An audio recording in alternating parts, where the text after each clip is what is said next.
Now it's time for another edition of What Would Jell-O Do? I guess I've never done one on the never-ending cycle of trigger-happy police shooting teenagers, especially black teenagers, sometimes out of spite or even for sport or just losing it or whatever, which of course means Ferguson, Missouri. And in the St. Louis area, I'm so gnarly when I've been there. I'm surprised this hasn't happened earlier, and kind of sad that my favorite tabloid crime paper ever, the Evening Whirl, apparently wasn't on the scene. They claim it's calming down now, but we'll see about that.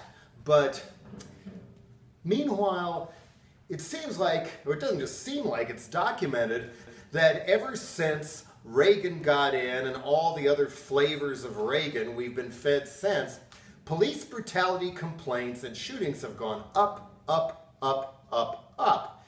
Is this because more people have the guts to complain, or is it because they really are going up, up, up as our corporate lords continue to clamp down, down, down?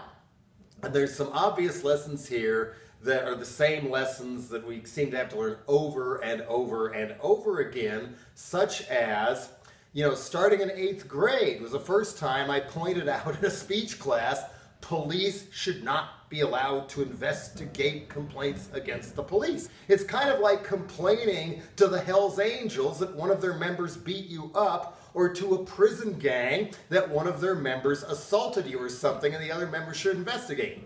How much good is that going to do? Number two, there was a suggestion I saw that's a real good one, that like airline pilots, cops should be regularly psychiatrically screened, to psychologically screen, to see if they're about to lose it or come apart at the seams.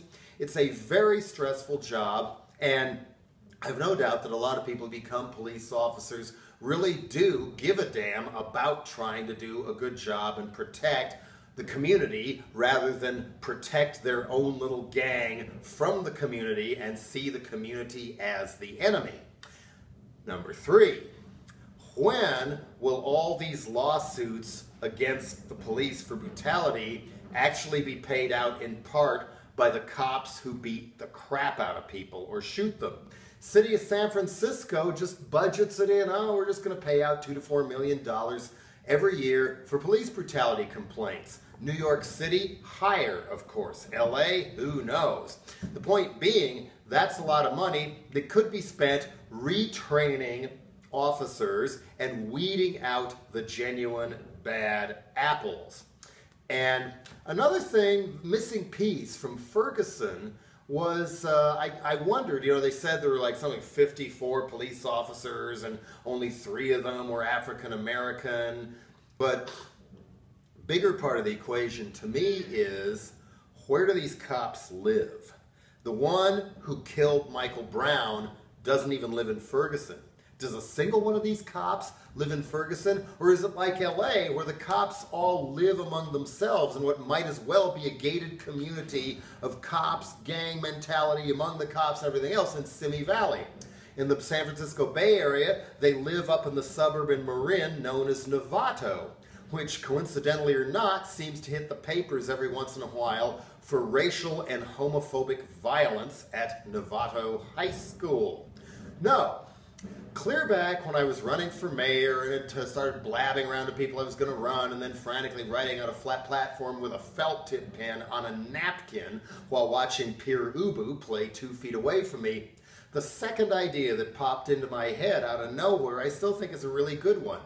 Not only should cops have to live in the communities they police, they should be elected. 4-year terms. And voted on by the districts and the areas they patrol.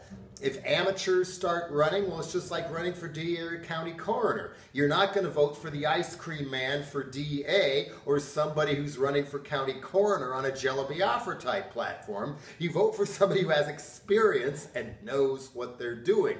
This is the best form of community policing you could possibly get.